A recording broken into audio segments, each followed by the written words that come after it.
yani Türkiye Türkçesinde tenha, ıssız, tenha demek. Bugün 21 Aralık'ta kutlanıyormuş. E, 21 Aralık'ta kutlanıyormuş. Bunu detaylarıyla açıklayacak. Daha önce bu farklı zamanlardaymış ama bu Hristiyanlık etkisiyle 21 Aralık'a alınmış. Bunu Ludmila Hanım açıklayacak. Şimdi tenha günü nedir? Nasıl kutlanıyor? Onu göreceğiz. Önce o günle ilgili bir e, video göstereceğim size.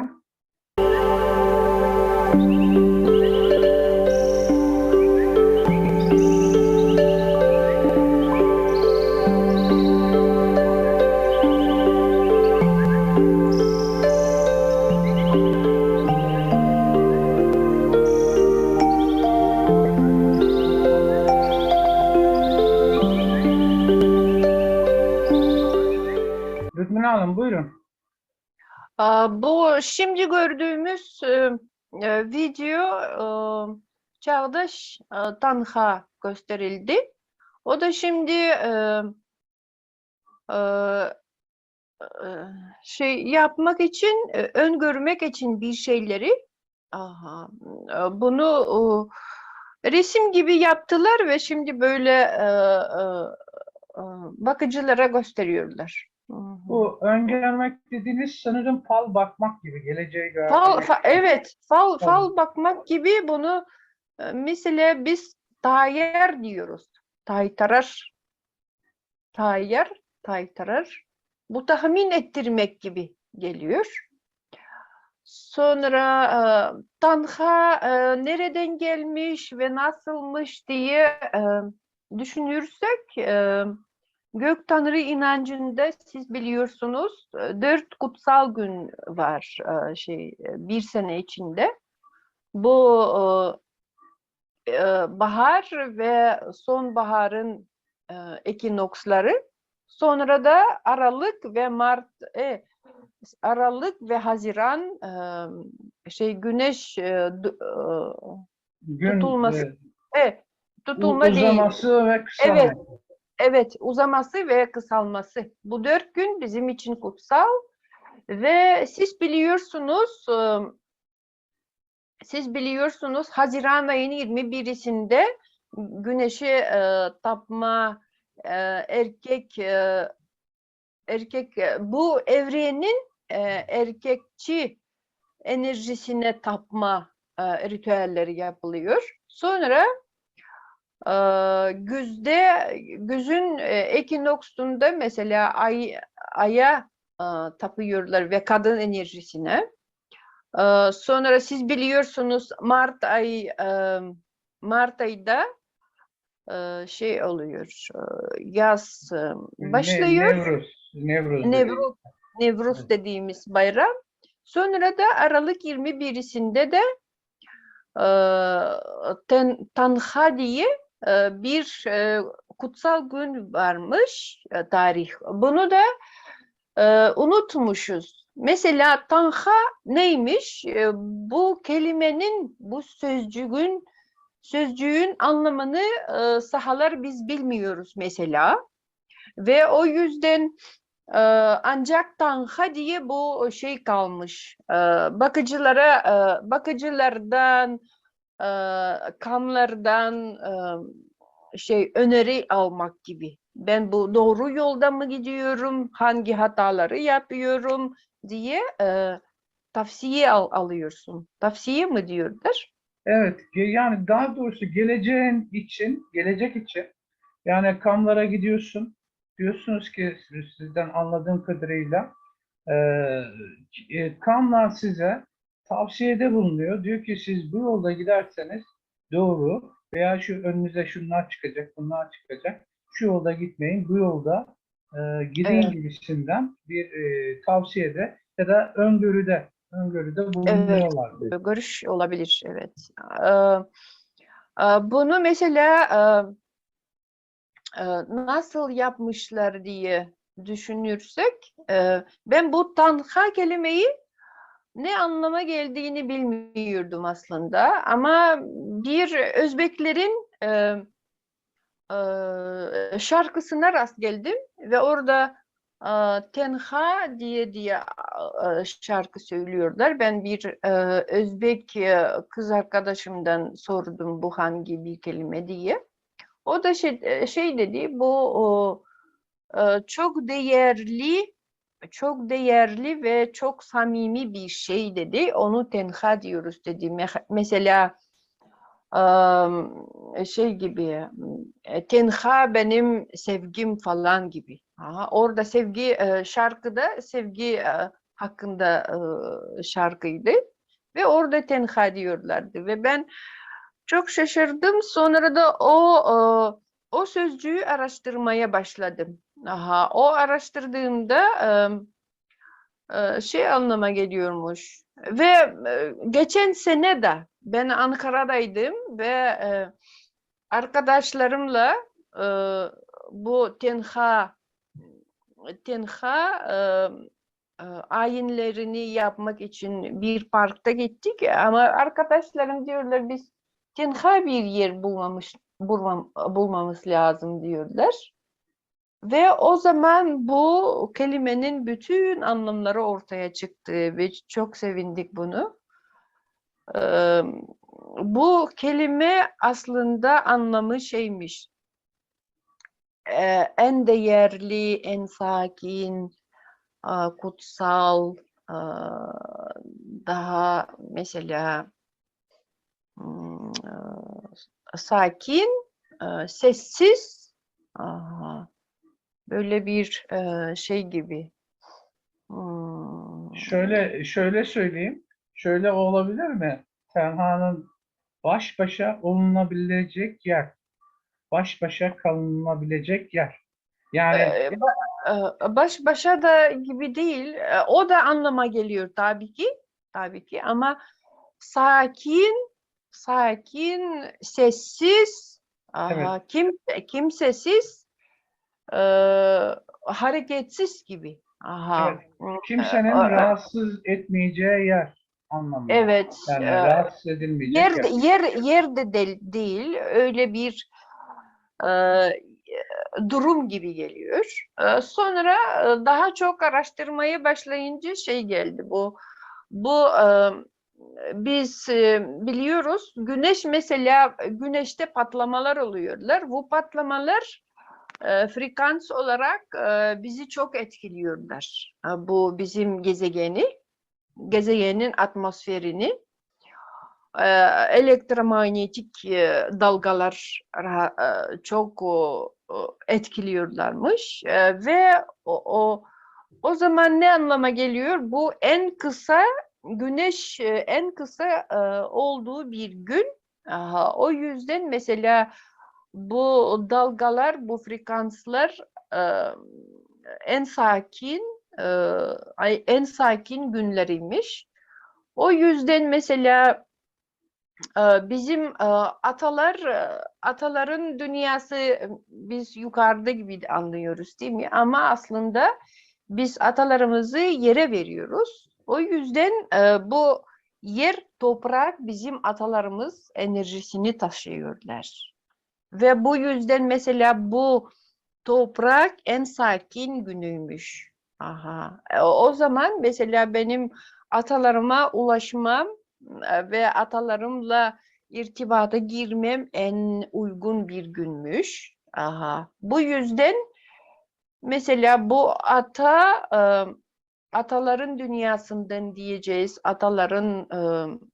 atalarımız enerjisinden diyeceğiz. Biz bize gelecek için bir şeyleri anlattıklarını, işaret verdiklerini, yolumuzu gösterdiklerini istiyoruz. O yüzden mesela bu ayin atalara yapıyormuşuz aslında. Ve o atalarımız bize tavsiye ediyorlarmış. Bunu yapmamız lazım, bunu yapmanız lazım. Bunu böyle yap, bunu şöyle yap diye. E, O yüzden mesela o yüzden o gün Tanha deniliyormuş.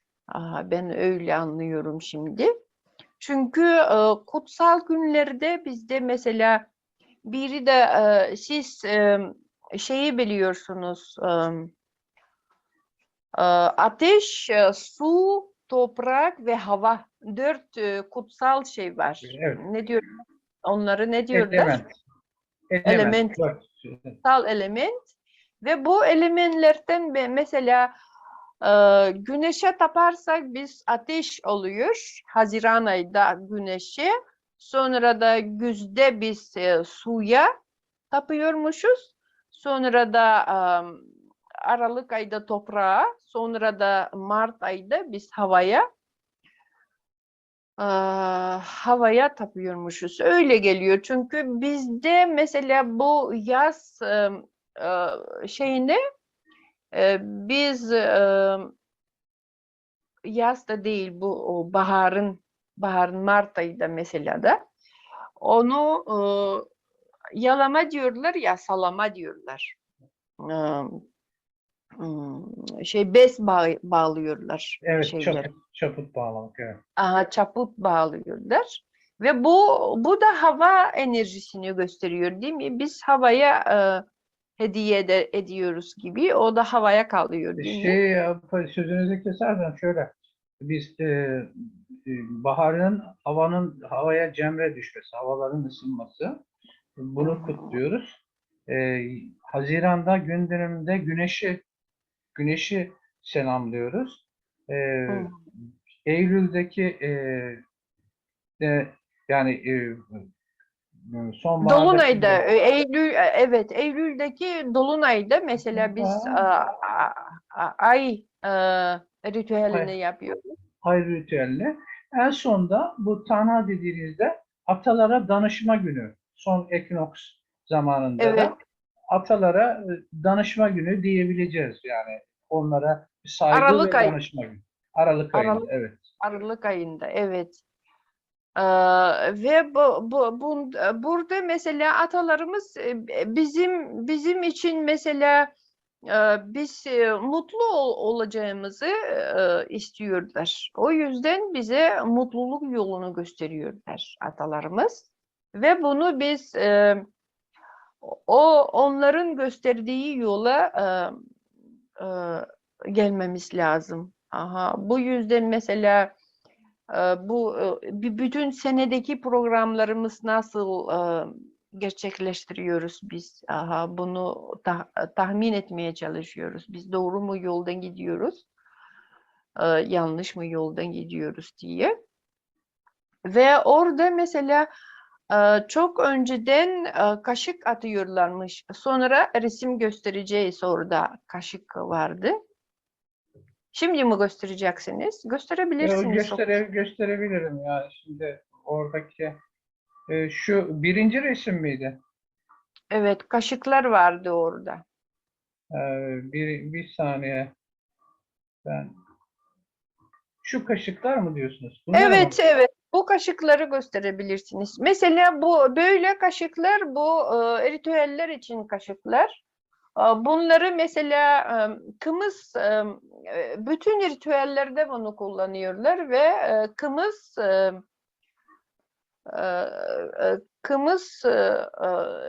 ne diyorlar bunu? Aa, Kımızı kımızı havaya böyle atıyorlar. Ne diyorlar? Saçmak, Evet, saçmak, saçıyorlar, kımız kım saçıyorlar, saçmak, evet. evet. Yani Evet, kımız. toprağa ya da başka bir yere kım saçılıyor. Evet. Aha, aha. Böyle kaşıklarla kımız saçıyorlar. Sonra bu kaşıkları Tanha günü de kullanıyorlarmış ve bunu nasıl kullanıyorlar? Mesela bir soru soruyorlar. Mesela e, bu benim bu işim olacak mı yok mu diye. Hayır veya evet diye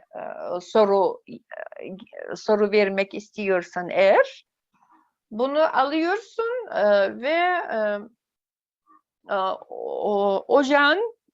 ocağın tarafına böyle arkanı dönüp arkaya atıyorsun bu kaşığı ve bu kaşık Eğer böyle normal düşerse evet anlamına geliyor. Kapalı düşerse hayır anlamına geliyormuş. Öyle şeyler var. Sonra da bütün bunları ayakkabı dağıtıyorlarmış. Kim nasıl imkanlarına göre. Sonra da çok mistik olaylar oluyormuş. Mesela üç ayaklı bizde sandalı diye masamız var. Sandalı. Sizde o da sandalye olmuş. Hangisi sandalı dediniz? Yok Sandalye yok burada yok. Burada orada yok. yok mu? Tamam. Evet ama benim gösterecek şeyim var mı? İmkanlarım yok herhalde. Ben burada şimdi anladığım kadarıyla şöyle bir şey oluyor. Sizin bu bu kaşıklar kullanarak e, önce kımız saçılıyor. Toprağa saçkı dediğimiz bir kurban Yo o gün ediliyor. Kansız kurban veriliyor. affedersiniz bu tenha günü değil. Bu Haziran'da öyle yapılıyor. Kımız saçılıyor. Çünkü burada Peki kar, evet bu kar kaçı? kar üstünde kımız saçılmıyor. Peki o zaman bu kaşıkların görevi 21 Aralık'ta şu. Arkanıza attığınız zaman yani ocağa dönüp arkanıza doğru attığınız zaman düz gelirse cevap evet oluyor. Ters Evet, dönerse hayır oluyor. Eğer kaşığı bulamayanlar da başka bir nesne atabiliyorlar. Yani ayakkabısını atıyor, başka bir nesne atıyor.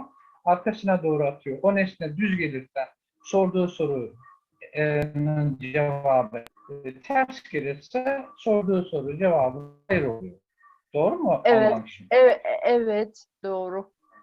Evet. Evet. Buyurun. Sonra bu şeyi kapatabilirsiniz. Çünkü biraz duruyor gibi internet. Tamam. Sonra bunu mesela başka şeyleri de var. E, ne diyorlar? Resim yapıyorlar ve tabak yürütüyorlar. Mesela tabağı böyle ısıtıyorlar ve ellerini dokunup böyle soruyorlar ve bu tabak da böyle yürüyerek şeyleri gösteriyor, cevapları gösteriyor. Hı hı. Onun resimleri de var bizde burada. Var mı? Bu şeye benziyor. Sanki cin çağırmaya mı benziyor? Evet onun gibi, onun gibi. Aha. Cin Evet. çağırmaya gibi benziyor. Ama bunu tenha günü yaptıkları için mesela e, tenha günü yaptıkları için bu da ataların ruhu geliyor mesela. Ancak bugün onu yapabiliyorlar. Aha, o yüzden evet ruh çağırma olabilir. Ruh çağırıyorlar evet o şeylerini. Atalarını. Bu mesela bu oturuyor bu adam. Aynen şöyle yapıyorlar. Bu eski bizim şeyimiz İldarhan Cumhurbaşkanı, Sakarya'nın Cumhurbaşkanı. Önceden bize bunu mesela yapıyorlardı. Bu da şey hmm, böyle de yapıyorlar mesela. O da cevaplarını yazmışlar ve bu nereye gösterirse o cevap oluyor demek ki. Hı hı. Sonra Bu da bir cin seansının bu sarkaçla cin bu yapılanı cin çağırma değil. çizilmiş. Bu ruh çağırma değil. Bu mesela bunu bir kam gibi bir insan tutuyor, eline tutuyor ve bu elinden Evet. mesela bu bu kamın enerjisi ve onun cevabı ve bu bizim atalarımız enerjisi mesela irtibata giriyorlar ve sonra da o cevabı gösteriyorlar mesela bu şeyin. Bu ruh ile hiçbir şeyi yok, anlamı yok, Alakası yok. alakası yok. Evet. Evet, kam eliyle Ben yanıt. Bu Ayşe Işık çok güzel söyledi, yazmış. Sonra başka resimleri de gösterebilirsiniz. Ben de o resimlere göre anlatacağım. şöyle, buyurun. Kitap Şu yok ilk resim. orada. Hı hı. Bu mesela bu şeyde göl ortasında böyle delik yapıyorlar ve o delikte bekliyorlar ve oradan bir ruh çıkacağını ve o ruh mesela o ruh ile bir şeyler konuşulduğuna, bir şeyler tartışma olduğunu söylüyorlar. Ama bu da ben Hristiyanlıktan gelmiş bir inanç diye düşünüyorum. Çünkü burada süllükün diyorlar. O da süllükün dediğimiz mesela e, e, Hristiyanlarda bu şilikun diyorlar, bunları şilikun diyorlar. O yüzden bu eski bizim inancımız değil. Aha, bu başka bir inançtan gelmiş diye düşünüyorum. E, Belki de Evet. evet, bu çok şeye benziyor. Mesela deniz milletleri var ya, bunların Evet. deniz milletleri mesela onların ataları suda olduklarına inanıyorlar mesela. İskandinavlar, daha bu Inuitler falan suda olduğunu düşünüyorlar ataları. Onlarla böyle bir benzerlik var bu. Çünkü bu e, milletler mitolojisinde de var mesela. Sulara çünkü onlar ölülerini suya atıyorlarmış o yüzden. Bu Slavların da şeyine var mitolojisinde. Slavlar da mesela e, kayık üstünde koyuyorlar ölülerini ve kayık ile suya atıyorlar o ölülerini. Sonra yakıyorlar orada. Yani, yani Slavlar. bizim inancımızdan bizim atalarımız toprağın altında olur. Bizim Onun evet dışında olmaz. Bu nedenle. evet, bizimkiler mesela bizim atalarımız toprakta olduğunu inanıyoruz. O yüzden kurganları yapmışız, tümülüsleri. E, Ve o yüzden bu biraz yabancı geliyor. Bu saha Türklerin şeyi değil. Bu mesela Tenha günü Aralık 21'sindeymiş ama Hristiyanlık geldikten sonra Hristiyanlık şeyine göre İsa'ları doğmuş günü var. Bu Doğum Aralık, günü, evet, doğum günü. Noel Aralıktan günü. sonra, evet, o güne doğru kaymış bu Tenha günü.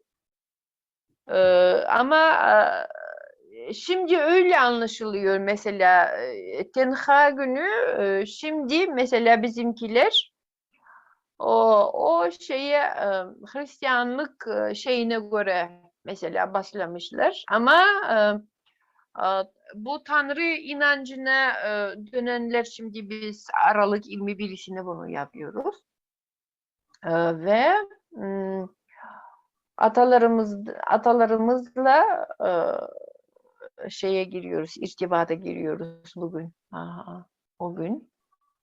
Ve Bugün soruyor. şimdi saha elin hangi gün kutluyorsunuz? Noel'de mi kutluyorsunuz? 21 Aralık'ta mı? Şu anda kutladığınız gün. Şu anda farklı diyorum. Biz mesela Gök Tanrı inancına dönen biz Aralık Evet. 21'sinde yapıyoruz bunu. Ama çoğu insanlar da mesela bugünü şey olarak gelenek olarak yüzlerce sene böyle Hristiyanlık geldikten sonra bu karışmış ve o Hristiyanların gibi yapıyorlar mesela şeyler bazı Ama insanlar. resmi olarak kutlanmıyor değil mi? Devlet Res- resmi olarak kutluyor mu?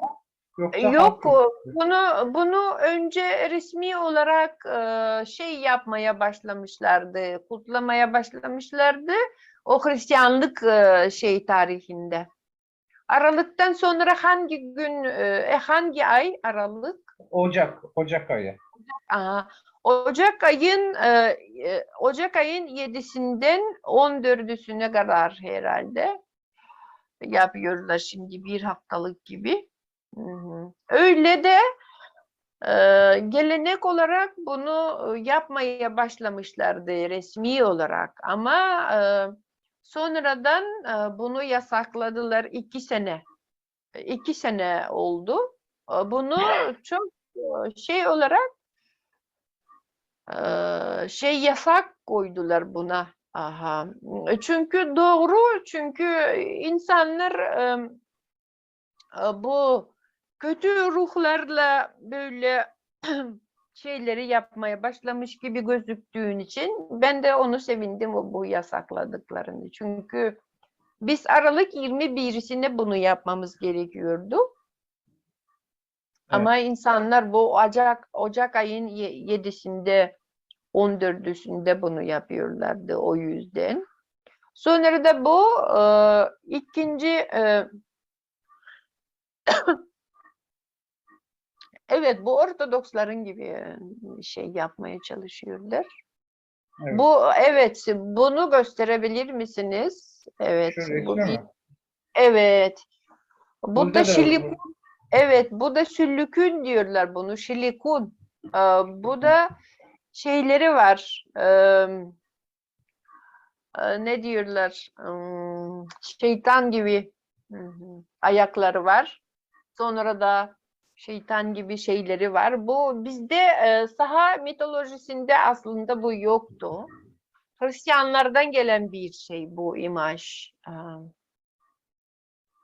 yine burada şeyin gölün içine yani Evet. suyun içine, buzun içine delik açmış yumurta gibi bir şey koyuyor. Yumurta koyuyor sanırım. Yumurta mı? Yumurta değil. Bu da şey altın. Altın mı? Altın mı atıyor? Evet, altın Göle altın tutuluyor. atıyor. Evet, bu şilikundan altın alıyorlarmış. Öyle inanıyorlar mesela. Silikon altın veriyor. Evet. Evet, eee, o yüzden mesela bunu öyle resim yapmışlar. Hı hı. Sonraki resim hangisiydi? Şöyle bir şey var. Bu da kaşık. Şunu mu diyorsunuz?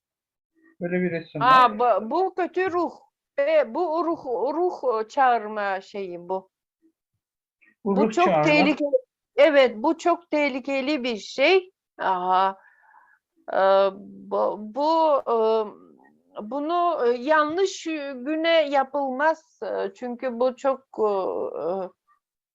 kötü bir şey bu. Aha, bu çok tehlikeli. Çünkü kötü şeyler, kötü enerjiyi bu dünyaya getirmiş oluyorsun. Aha, o yüzden bizimkiler sahalar şimdi bunu hiç yapamıyorlar mesela. Bunu burada siz fincan kullanmıyorsunuz da parmağınızda o dokunulan ne? Fincan tabağı mı? O nedir? Evet, evet, evet. Fincan Tabak, tabağı. Evet. fincan Fincan tabağı. tabağını ters çevirmişsiniz. oraya parmaklarına dokunarak bir çeşit ruh çağırma, cin çağırma denilen seans yapılıyor. Tanha, bu tanha diye yazılmış görüyorsunuz değil mi? Evet. Bu kelime mesela sahalarda olduğunu da tespit ediyor bu. Çünkü bu 1930 kaçıncı yıl ben görmüyorum buradan. 32. 1932. Evet, 32 yılda tiyatroda bir gösteriş yapmışlar Tanha diye. Onun kitabı bu. Aha. Peki burada şey var, Rudmina Hanım, e, Yılmaz Karahan'ın bir şeyi vardı. Şöyle demiş, Yılmaz Bey diyor ki, tenha, yani şu andaki bizim Türkçe'de kullandığımız tenha, Farsça olup, Türkçe karşılığı ıssızlık. Tanha kelimesi ise, O tan, hangi bir saniye, olarak bir saniye. Tanha Fars kelimesi ise, Tanha kelimesi Budizm'de geçiyormuş.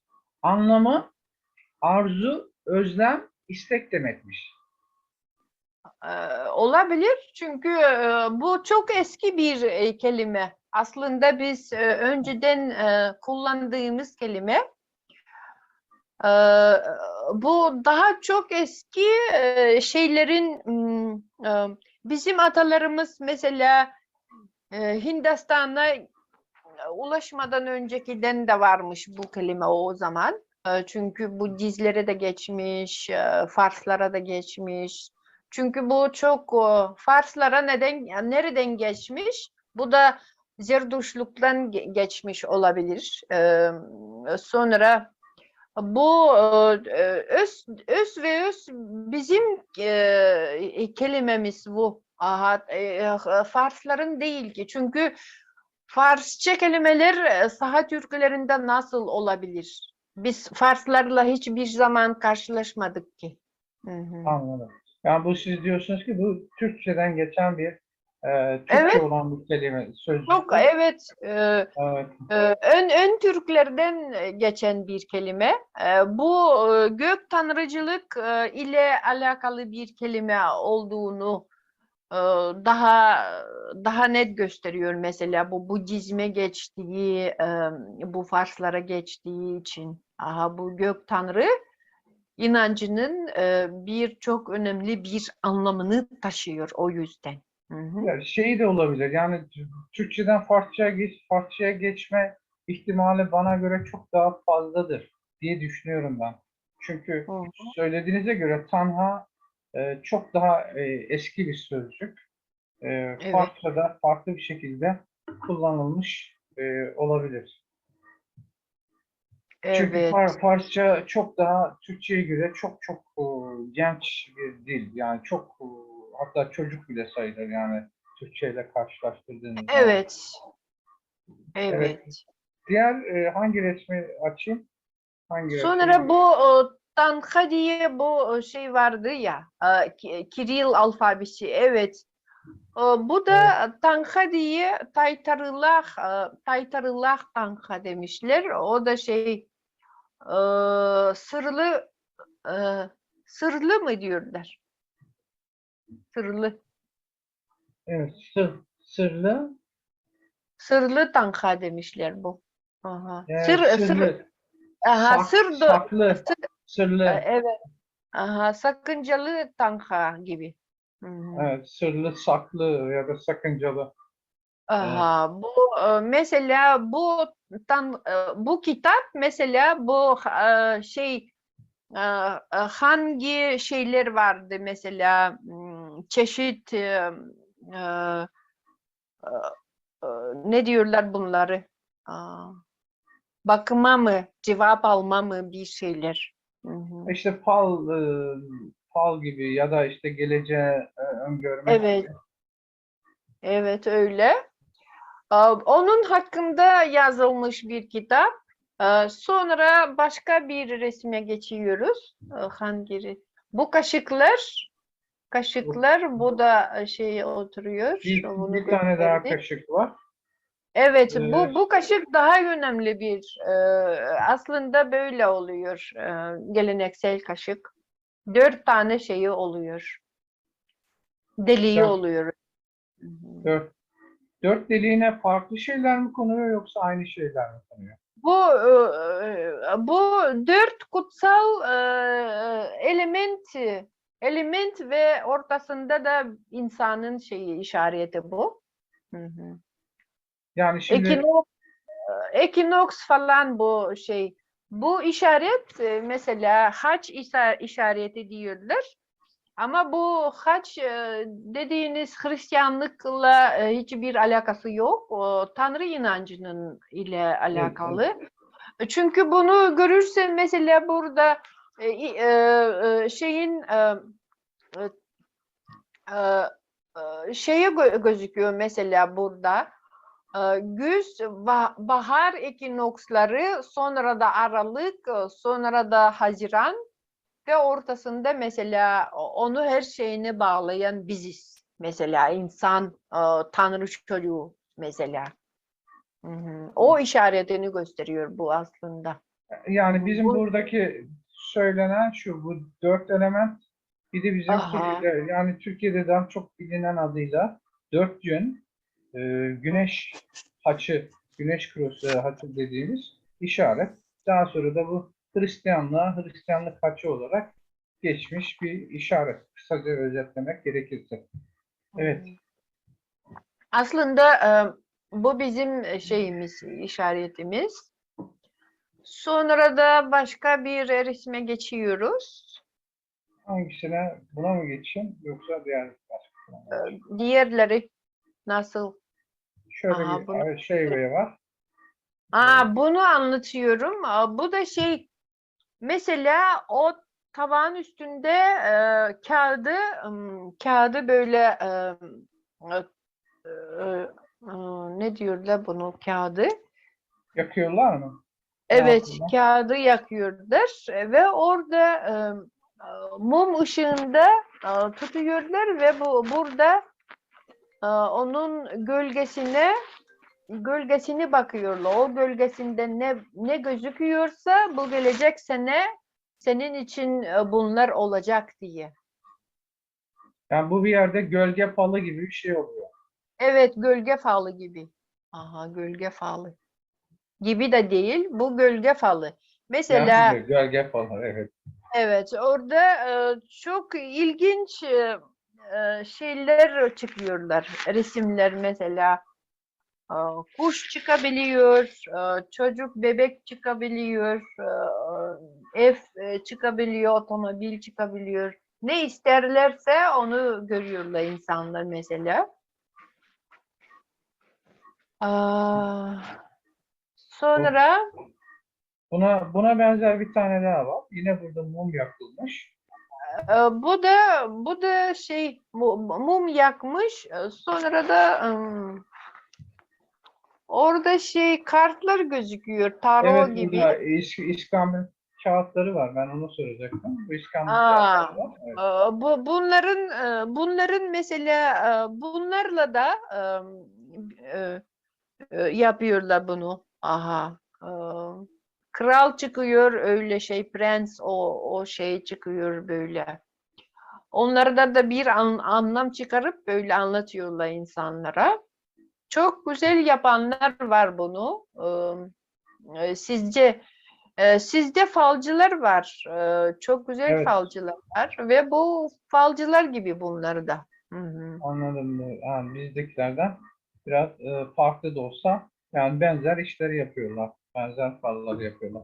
Peki bugün bu sanırım Tanha gününde bunu yapman daha özellikli bir hale geliyor. Yani her sıradan bir gün değil.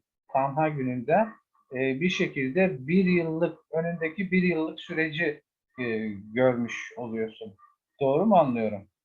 Evet, gelecekteki bir yıl şeyini görmüş oluyorsun ve orada kendini böyle harmoni şekline getiriyorsun gibi böyle. hangi problemlerin bilinçaltında neler var, onu her şeyini düzeltiyorsun gibi geliyor bana. Düzeltiyorsun ve mesela insanın çok istekleri var. Bunu istiyor, şunu istiyor, onu istiyor, değil mi?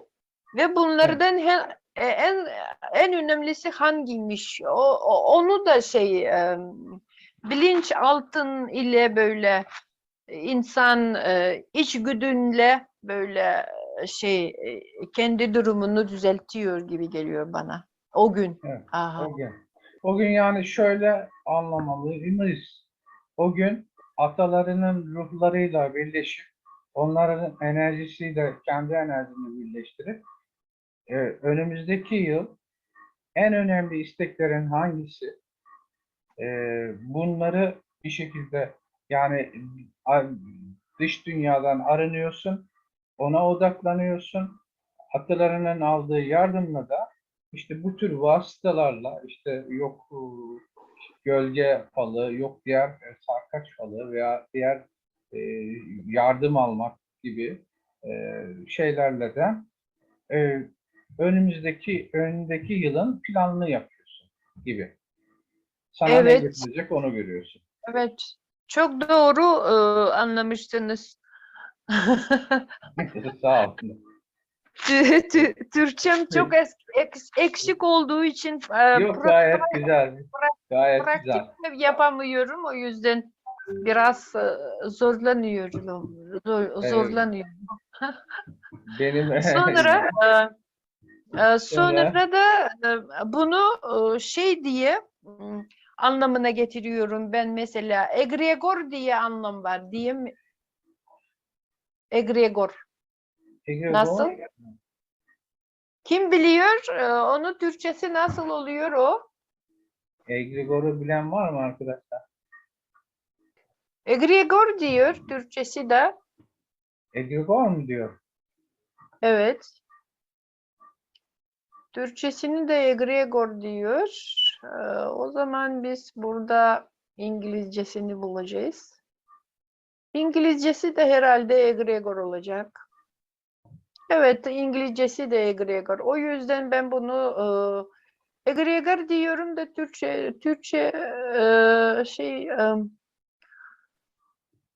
Türkçe konuşanlar anlamıyorlar gibi geliyor.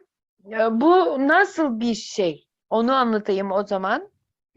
Mesela bizim atalarımız nesilden nesil ölüyorlar ve bunların bütün hayatları, bütün tecrübeleri toplanıyor bir enerji alanı gibi ve bunu egregor diyorlar Şimdi mesela.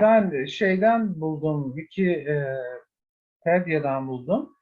Hı hı, Egregore diye geçmiş. hı hı. Kolektif bir insan grubundan kaynaklanan, fiziksel olmayan, ayrı bir varlığı temsil eden okültük bir kavramdır. Aha, Tarihsel olarak kavram meleksel varlıklara veya gözlemcilere veya onlarla ilişkili belirtili ritüellere ve uygulamalara e, atıfta bulunur demiş. aha. Bence anlıyorsunuz ne demek Evet, oluyor.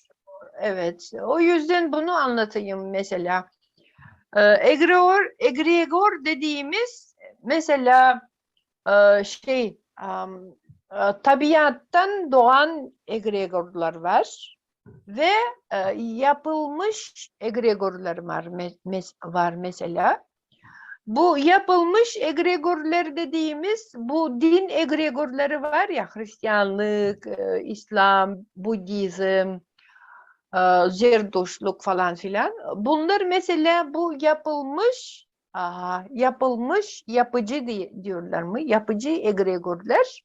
Ama gök tanrı inancı mesela bu tabiattan çocuk anneden doğmuş gibi egregor bu. O yüzden bu egregor çok güçlü ve bütün şeyi taşıyor. Ne diyeceğiz? yükü mü Bütünlüğü taşıyor? taşıyor. Yükümüzü Evet, yüklü taşıyor. bütünlüğü taşıyor. Evet. Ama bu yapılmış egregor, bu yapılmış egregorlar mesela e, şey gibi mesela siz biliyorsunuz şimdi hatta insanları üretmeye başladılar değil mi?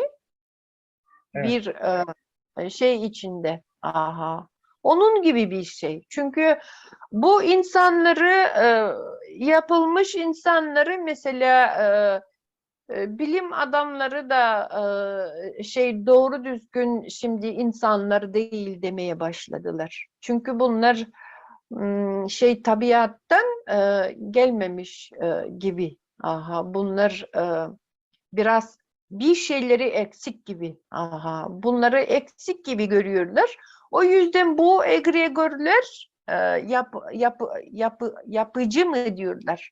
Yapılmış. Hı. Yapılmış, yapıcı daha doğrusu. Yapıcı egregorlar mesela bunlar o çocuklar gibi ama bizim gök tanrı inancı mesela bu şey gibi şey anneden doğan bir gerçek bir çocuk gibi oluyor. O yüzden mesela bu egregor çalışması çok önemli. O egregor çalışması ile ve bu egregora enerji yükleme gibi anlaşılabiliyor bu Tanha günü. Hayatta tutmak gibi bu bizim egregoru hayatta tutmak gibi bir şey gibi kanal gibi gözüküyor bence. Mistik olarak bakarsan mesela. O yüzden bu Aralık 21'si çok önemli ve e, Türkler için daha çok önemli. Çünkü e, bu şey diyeceğiz. Tabiattan gelen egregorları bu yapı egregorlar e, yok etmeye çalışıyorlar şimdi. Ve bunu mesela bu yüzden bütün evrenin dengesi bozulmuş. Aha, bu bozulmuş. O yüzden evren şimdi bizden şeyi bekliyor mesela bu enerji çalışmasını bekliyor. O yüzden Aralık 21'sinde Türklerin çok önemli günleri bu sene daha çok. Çünkü siz biliyorsunuz apokalipsis anlamı var değil mi? Bu apokalipsis bütün dünya mahvolacak gibi değil. Hı hı. Bu apokalipsis bu yapılmış bir dünya çöküşü. Aha. O yüzden mesela şimdi hangi tabiattan şeyler var, büyük egregorlar var ve bunlar mesela ancak bunların küçücük parçaları kaldı. Aha, bu egregorlar eskisi gibi büyük, güçlü mesela egregorlar değil. Bunları çok parçaladılar, çok yediler. Aha, o yüzden bunlardan küçük böyle parçacıklar kaldı. Ve bu egregorlar kalacaklar. Hı hı. Bundan sonra. Bu yeni dünya diyorlar ya. Aha. O yüzden o yüzden mesela bu Aralık 21'si Türkler için bu senedeki Aralık 21'si Türkler için çok önemli bir gün olacak. Çünkü bizim egregorumuzu hayatta tutmamız lazım ve bu tabii ki bunu e, bu egregorlar ancak Türklerin egregorları yok ki başka e, tabiattan egregorlar da var ve bunların içinde bu çok önemli. Aha çünkü bu egregorlara enerji yüklemiyorsun, yüklemiyorsan eğer bu egregorları bu egregörler de o yapılmış egregörler gibi mahvolacaklar. Yok olup gidecekler. O yüzden mesela Türkler biz hayatta kalmak istiyorsak eğer Türkler olarak bir şeyleri bu konuda yapmamız lazım. O yüzden e, bu gün çok önemli Türkler için. Bunu biz zaten yapıyoruz sürekli. Ben her sene 90 yıllarda mesela yapıyorum. O yüzden benim için yeni bir şey değil. Ben Sana atalarımı o gün evet yet atalarıma teşekkür ediyorum. Sonra da çok sevdiğimi hissediyorum atalarımı. Toprağımı çok sevdiğimi hissediyorum o gün. Sonra da bir böyle meditasyon gibi yapıyorum.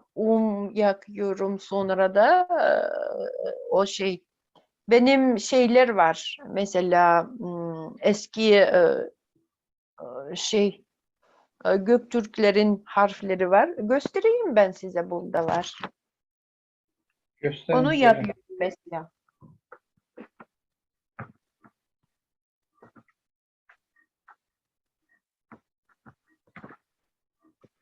Bu yapmıştım. Bununla aslında bu taşlar da değil. Ben şeyden yaptım bunları. Seramik mi diyorlar?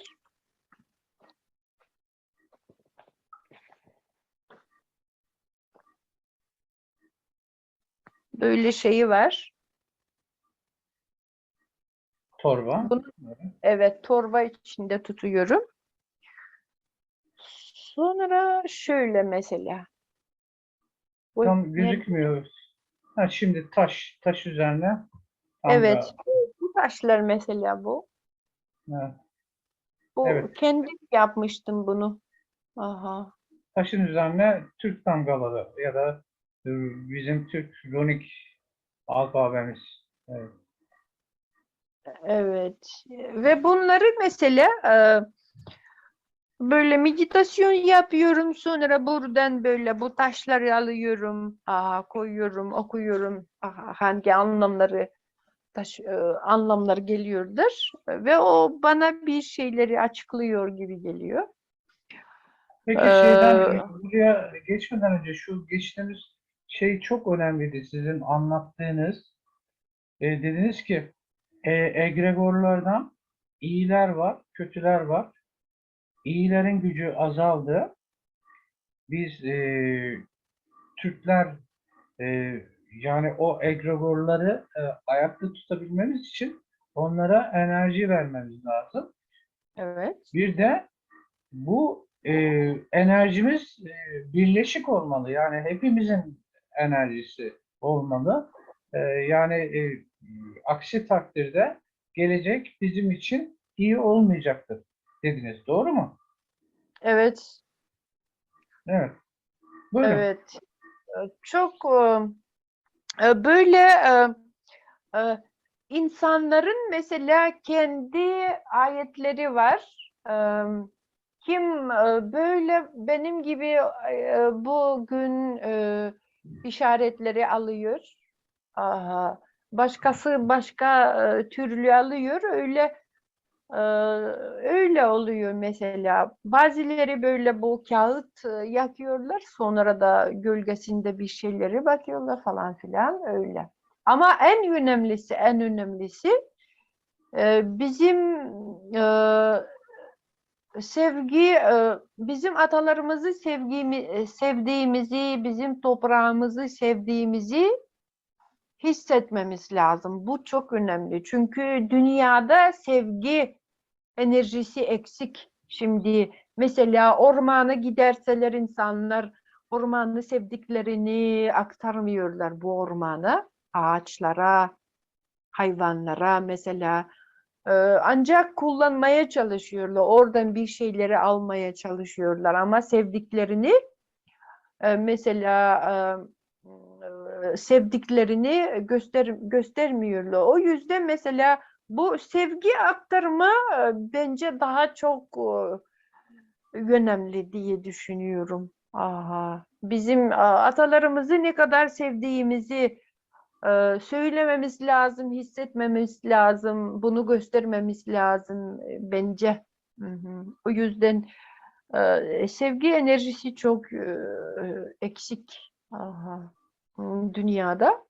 Ama tabiat mesela insanları çok sevdiği için sen küçük olsa bile böyle sevgi gösterirsen hemen sana bir şeyleri anlatıyor gibi, bir şeyleri veriyor gibi. Aha, hatta biz mantar için çıkıyoruz ormana, değil mi? O Evet. zaman mesela evet, ormanı bizi, ağaçları sevdiğimizi, bu tabiatı sevdiğimi gösterirsek, orada sunma yaparsak hemen çok güzel böyle şeyleri açık bize sunuyor.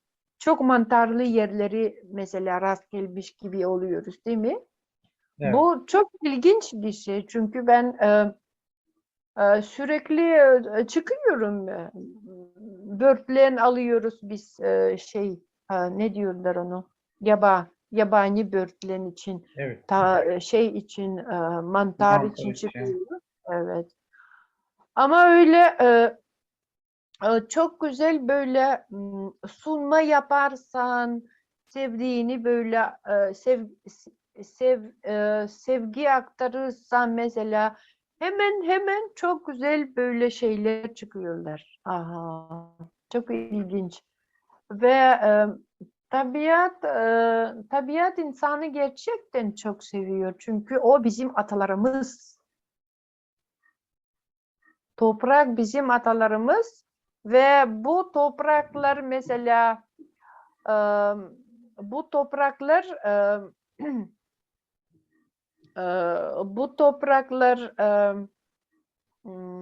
mesela bu bizim atalarımız olduğunu hissetmemiz lazım. Ben Türkiye'de mesela insanlar diyorlar, mesela biz buradan biz sıkıldık diyorlar, mesela buradan gideriz diyorlar falan. Aha, ben de çok ne diyeceğim bunu şaşırıyorum çünkü insan toprağını tanımadığını, bu toprağın altında onun ataları yattığını da hissetmiyor bu insan o zaman. Aha. Çünkü o atalarını bırakıp gitmek istiyor. Öyle gibi aha, geliyor. O yüzden toprak ve atalar enerjisi çok önemli. Çünkü bu gerçek bir enerji ve ne diyorlar bunu? E, asıl bir enerji. Aha, yapıcı değil. Ya yapay değil, asıl E, gerçek doğal bir Evet. enerji. Evet. Doğal bir enerji. Aha. Şimdi sizin zaten söylediğiniz Türkiye'de bırakın bir rakibi, biz işte Akta topraklarına baraj yapıyoruz. Başka şeyler yapıyoruz. Yani o şey kapitalizmde bitirildi gibi. O ruh hemen hemen öldü artık Türkiye'de. Çok nadir. Öldü diyemeyeceksiniz çünkü ben gençleri tanıyorum. Aha, bu gençler hiçbir zaman kendi ata ruhlarını ölmüş gibi hissetmiyor mesela. Evet, evet. Yani Yeni, tabiat güzel. evet, Evet, var ya, anka kuş mu diyorlar? evet. Anka kuşu. Aha, onun gibi yeniden doğuyor gibi gözüküyor bence. Olabilir çünkü bir şey yani böyle bir dönüyor, çark dönüyor. Bir şey yeniden doğuyor. Umarım artık biraz insanlar kendilerine gelir. Yani özellikle Türk soylular Ya kendilerine gelirler. gelmeye başladılar ve geliyorlar çünkü biz uyanmazsak bu dünya mahvolur.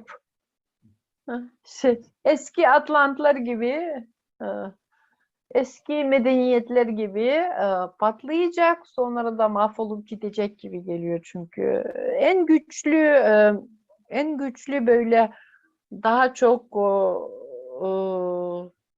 ne diyorlar, kaynaklı, daha çok kökenli enerji Türklerin enerjisi zaten. O yüzden. Hı hı. Biz mahvolursak bütün asıl güçler böyle ne diyorlar, yok olacaklar gibi geliyor. Evet. Yani bizim olmasa bile atalarımızın enerjisi bayağı güçlü. Onu söyleyebiliriz yani. Değil Biz mi? olmasak bile değil. Çünkü biz atalarımız enerjisine ulaşmamız lazım. İşte onu diyorum. Atalarımızın enerjisi güçlü. Atalarımızın enerjisine ulaşmamız lazım. Ona ulaşmak için de onlar gibi düşünmemiz lazım. Yani onlar gibi Evet, düşünmemiz gerekiyor. Aksi evet, takdirde biz şimdi Atatürk gibi düşünmesek Atatürk'e nasıl ulaşacağız ki? Ulaşamayız. Değil mi? Yani evet. onun gibi düşünmemiz gerekiyor ki atamıza o şekilde ulaşalım. Yani başka türlü ulaşamayız. Başka türlü ulaşamayız yani. E, Bu da şeye geliyor, mesela dünyanın birkaç boyutları var ve bu mesela önceden beden için, mesela beden ve fiziksel dünya çok önemliydi. Aha. Sonra da mental, e, akıl dünyası daha çok geniş şeyi aldı. Sonra da şimdi de genetik olarak böyle egregor şey geliyor şimdi. Aha, egregor zamanı geliyor. Hangi egregor güçlü, o egregor başaracak gibi geliyor. O yüzden şimdi mesela şey, o yüzden herkes kendi asıl atalarını arıyor, birincisi. İkincisi de e, hayatta tutulmak için bunu yapıyorlar herkes. Aha, o yüzden mesela biz çok şanslıyız aslında. Aha, e, ama bunu anlayan yok. Birincisi, yok da değil, az insan var. Yaşlılardan diyorum. Gençlerimiz çok güzel. Onların bakışları farklı. Hı hı. Gençler. Ama bizim nesilden mesela şimdi mesela bütün çok aktif olan, elinde bir şeyleri olan bizim nesil kaldı şimdi ve biz bunu anlamamız lazım. Aha, ve gençlere yol açmamız lazım.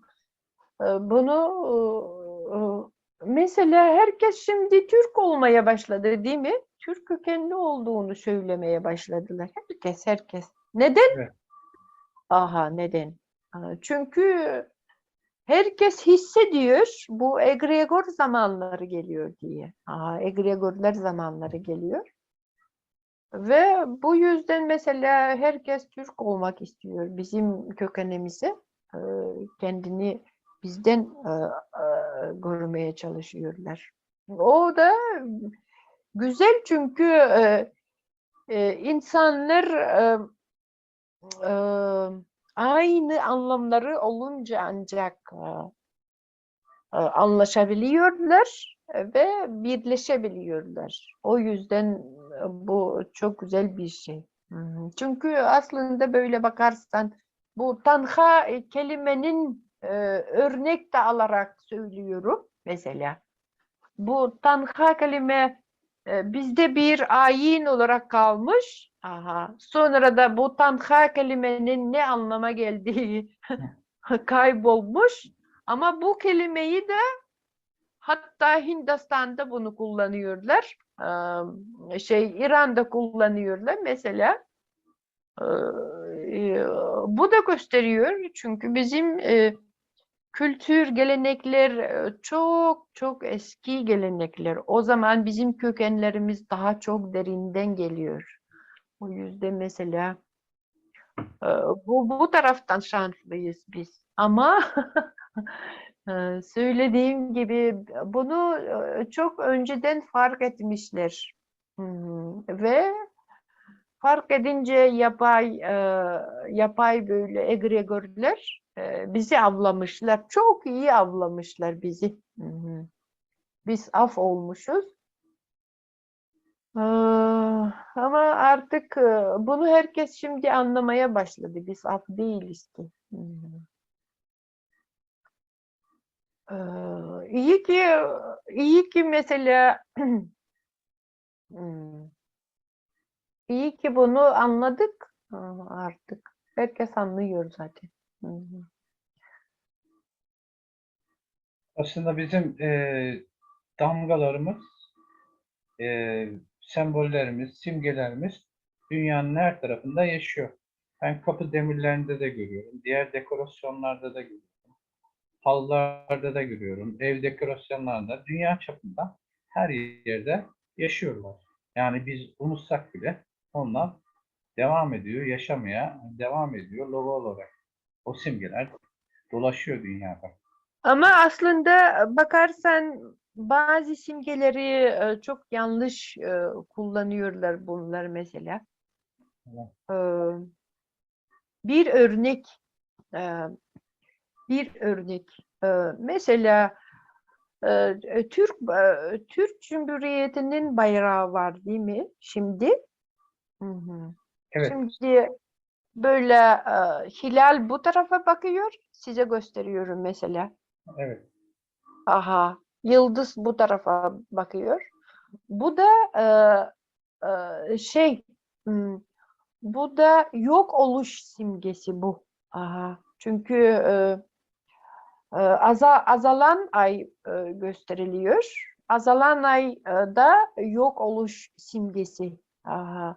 Bunu mesela Atatürk yeni doğan yeni oluşan ayı simge yapmış ve bunu hangi yıllarda dediler? 80 mi yıllarda değiştirmişler. Böyle Yok, aymış. öyle Onu da şöyle değiştirmişler mesela. yok onun öyle olduğunu sanmıyorum ben yani. Ben Öyle bir şey. sanıyorum çünkü tespitler var, Evet. resimler var. Ama Aha. onun doğrusu şey var. E, Yanlamasına asılışta o şekilde dizayn edilmiş de yukarıdan aşağı asılışta ters asıyorlar. Öyle bir tartışma var. Yani gerçekten de ters asılıyor. Ama şey yok. Eskiden şöyle söyleyeyim. Sanırım Osmanlı döneminde bir aralar tam böyle hilal değil de biraz daha yarım ay şeklinde bir çizimler vardı. Çizimler vardı. Yo, ben Daha o sonra Osmanlı dönemini anlatmıyorum. Ben aslında Türk Cumhuriyeti'nin bayrağını anlatıyorum. Aha, burada var olan hilal farklıydı ilk başta. Sonra değiştirilmiş. O çok e, tartışılacak bir şey değil. Çünkü tespitler var. Çünkü resimler var. Aha, çünkü eski para üstünde marka üstünde falan böyle resimler varmış ve bunlar sonradan değiştirilmiş. O da 80 yıllarda. Onun bir yazı da vardı çok güzel. Onu da göndereyim size o zaman. Evet, sonra hmm, sonra hangi sorular varsa mesela sorulara geçelim mi? tamam geçelim. Arkadaşlar sorularınızı yazabilirsiniz.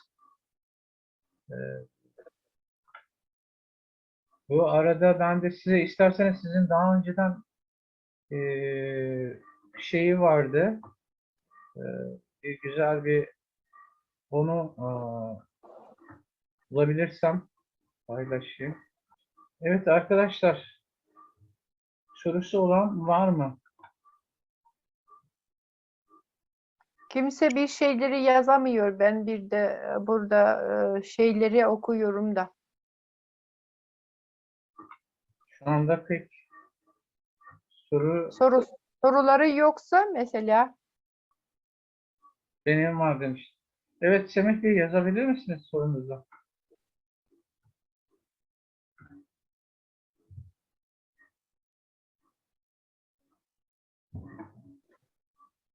Şimdi şöyle bir soru var. Damgaları taşa yazıp torbaya koyup çekerek yorumlamaya verilen bir isim var mı?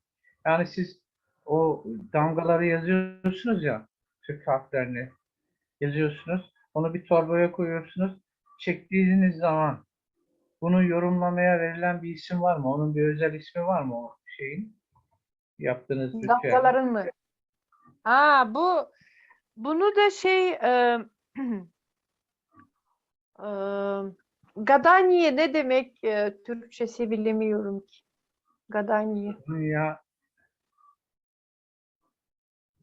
Gadanya'yı Gadanya'yı bilen var mı arkadaşlar? Gadanya'nın Türkçesine.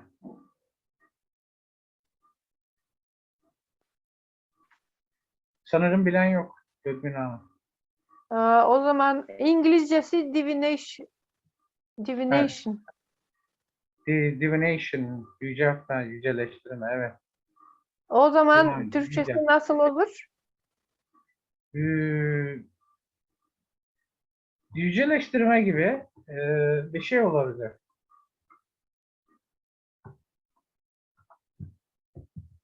Şimdi buluyorum. Kehanet dedi. Yok ya. Evet, bunu da Türkçesini de bilmiyorum. Ben bunu da aramaya çalıştım da. E, Ha, şey var, bir de şey var, kehanet anlamı var. Kehanet, tahminde bulunmak. Yani gelecekte Evet, tahminde bulunmak. tahminde bulunmak daha uygun gibi geliyor. Ve bunu mesela Rum tahmini diyorlar. Hı hı. Rum Damgalar tahmini, tahmini. Evet, Rum damgalar tahmini, tahmini. Rum değil. Ee, ya. Гадание по рунам. Rusçası Hı hı. runa. Hı hı. Ruh, ruh tahmini. Öyle mi diyorlar? Damga tahmini diyeceğiz. Tahmini. Ha, Çünkü bunları damga damga, kehaneti. Damga ah, kehaneti. Evet. Ee, tahmini daha uygun. Çünkü bunların damga olması lazım bu. evet. Damga Damga ya da runik gibisinden run falı ya run, da damga evet, falı. Damga falı demek. damga falı da diyebilirsiniz Evet, ama Murat Çevik de demiş run gizem demek. O zaman gizem falı gibi bir şey de oluyor. Ama bu damga falı daha uygun galiba. Damga kehaneti, damga falı. evet, Evet. olabilir. Semih Bey bir soru sormuştu. Sanırım Yakutların Hristiyanlıkla tanışması ile sizinle daha önce konuşmuştuk bu konuyu ama ne zaman tanıştı Hristiyanlık ilk e, sahaya ne zaman geldi? Yani ne zaman Hristiyanlık, evet, Hristiyanlık çok yoğun olarak 1800 yılların ortasından e, daha çok yoğun çalışmaya başlamışlar. Ama sonra iyi ki komünist devrimi olmuş. Bu yüzden o kadar da Hristiyan yayılmamış Hristiyanlık Ortodokslar. Çünkü Önceden bizim topraklarda mesela bataklık çok var. O yüzden yol yok. Aha, bu yüzden mesela ve bizimkiler büyük böyle şehirlerde kalmamış. Onlar Alas dediğimiz böyle vadilerde bir vadiye bir aile, ikinci vadiye bir aile öyle çok uzakta yaşamışlar. Ve bunlar mesela bu e, Kazaklar geldiklerinden sonra Kazak şehirleri kurmuşlar. Büyük şehirleri diyeceğiz. Bu Tuymada Vadisi'nde e, kurulmuş mesela şimdi başkent.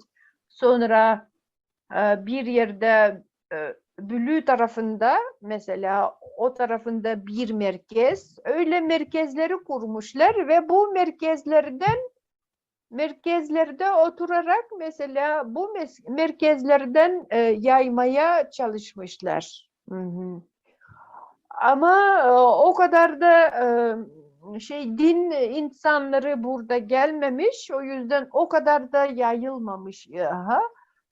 Ve 1850 yıllardan böyle daha çok yoğun başlamışlar.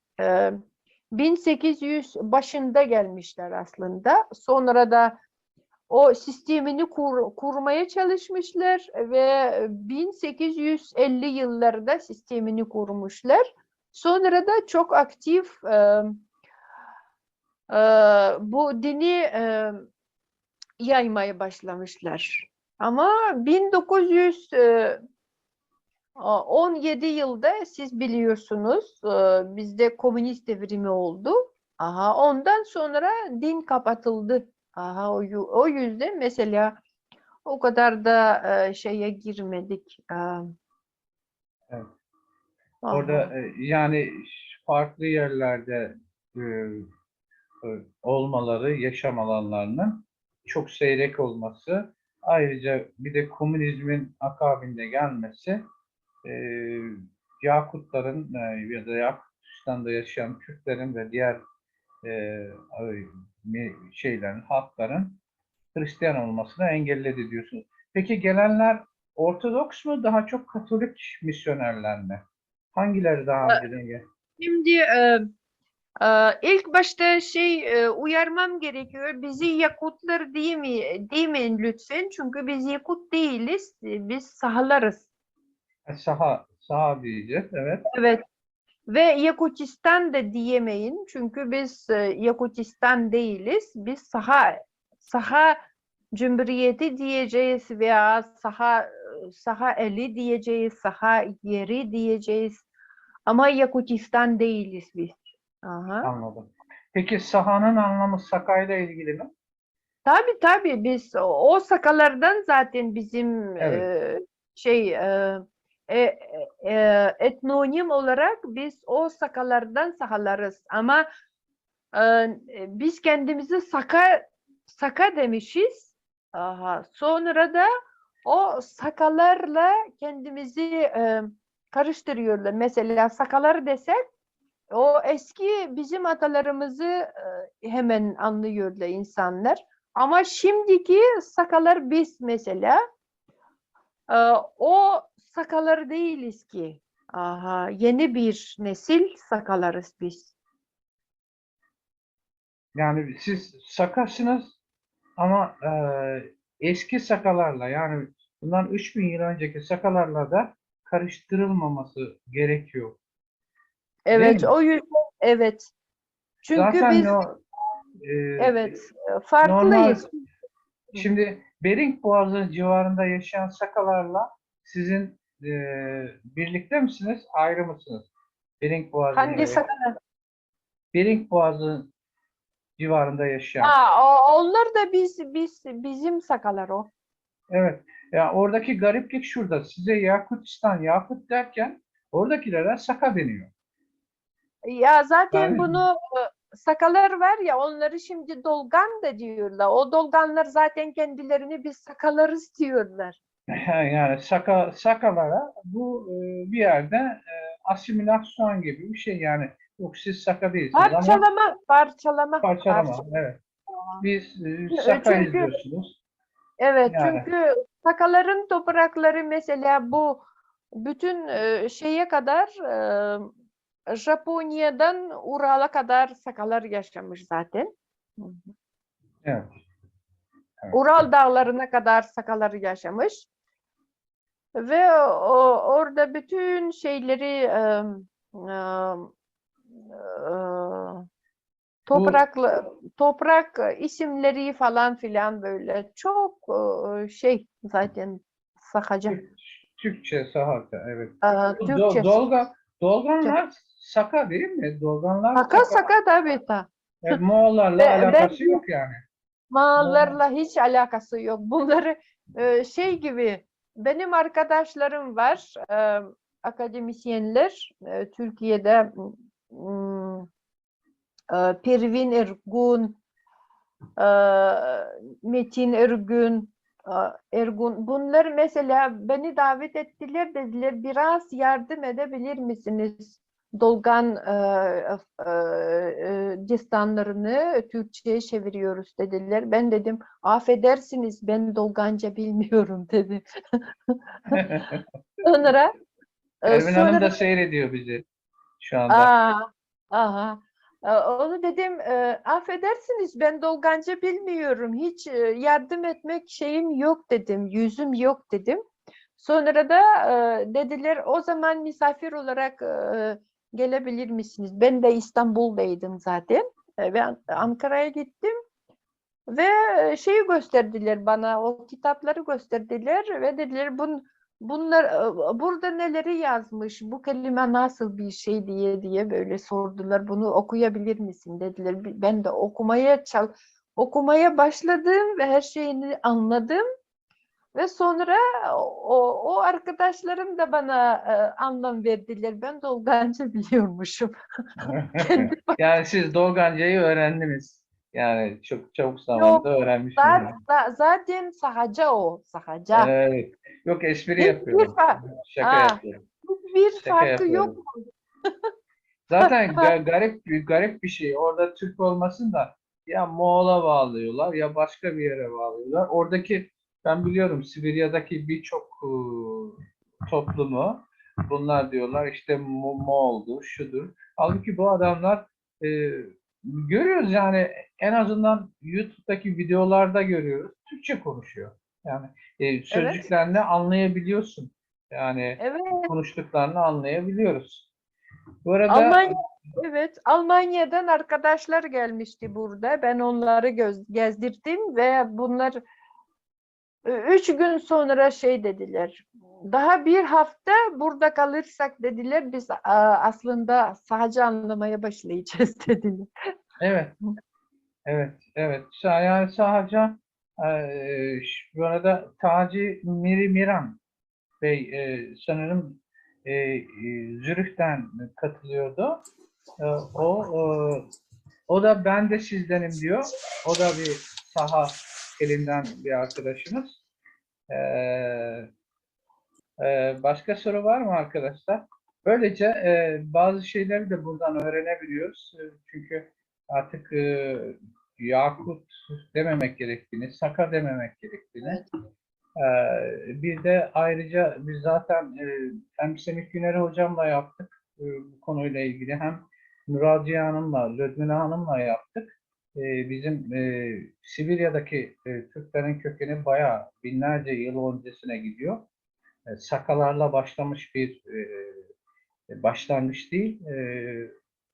Yani 25 bin, 35 bin yıl öncesine ait şeyler var, bulgular var. O Evet. yüzden ha, bir de çoğu görüntüye bağlıyor. Yok efendim artık e, Türklük bir görüntü değil, bir kültürdür. Hepimizin içinde belli bir DNA var ve dünyaya da yayılmışız. Farklı görüntüde olmamız da muhtemel. Yani olmamamız acayip olurdu zaten. Yani Sibirya'da yaşayanla Türkiye'de yaşayanın aynı görüntüsü. Ama biraz önce Taci Bey'de gördüğümüz gibi yine de benzer ortak noktalar var. Evet, başka bir şey yoksa kapatacağım arkadaşlar çünkü Lüdmila Hanım'ın için bizim için daha saat 9 ama Lüdmila Hanım için saat gecenin 3'ü. Bakayım Evet. yeni bir soru var mı? Oktay Bey, ben teşekkür edebilir miyim? Tabii buyurun. Raciye Hanım'a. Tabii buyurun. Raciye Hanım, Ön Türk Akademisi adına Oktay Bey ve size çok teşekkür ediyorum. İyi akşamlar diliyorum. Sağ olun. Size teşekkür ediyorum. Sizin çok emek verdiğiniz için biz buradayız zaten. Bütün arkadaşlarımızla çalışıyoruz. Çok iyi bir çalışma yapılıyor. Biliyorsunuz zaten bunu, siz yakından takip ediyorsunuz. Biz daha ileriye gidebilmek için elimizden geleni yapmaya çalışıyoruz. İyi ki varsınız, iyi ki yanımızdasınız. Sizleri seviyoruz. Siz de iyi ki varsınız. Biz de sizleri çok seviyoruz. Türkiye'yi tanımayan bir saha yok. Atatürk'ü tanımayan bir saha yok. Herkes tanıyor, herkes seviyor, destekliyor. Hmm, aa, aa, Çalıştay hazırlıklarını yapıyoruz Ludmila, Nuraciye Hanım. Çalıştayımızı eğer gerçekleştirebilirsek İstanbul'da inşallah sizinle birlikte olacağız. Güzel bir çalıştay olacağını tahmin ediyorum. Nisan 11-12 çalıştay için hazırlıklarımızı yapıyoruz hmm. İstanbul'da. Ben orada konuşmacı olarak katılmam lazım börü Evet, hakkında. evet, evet. O hazırlıkları yapıyoruz. Eğer başarabilirsek İstanbul'da görüşeceğiz diyorum. Aha, görüşürüz. Ben Oldu. zaten İstanbul'a geleceğim. O zaman da görüşürüz inşallah. Evet. Evet. Çok Umarım teşekkür demek ederim. lazım fakat. Efendim? Umarım demek lazım diyorum. Umarım, evet. Evet. İyi akşamlar diliyorum. Çok sağ olun. Çok teşekkür ederim. Size de Sağ olun. Sağ olun. çok sağ olun, çok sağ olun. Evet, Görüşürüz. Nuralciye Hanım, size iyi geceler diliyorum. Çok Tekrar sağ olun. Tengricilik konusunda, bu Türk inançları konusunda yine birlikte olacağız. Katılımcı arkadaşlarıma da teşekkür ediyorum. Herkese çok çok teşekkürler.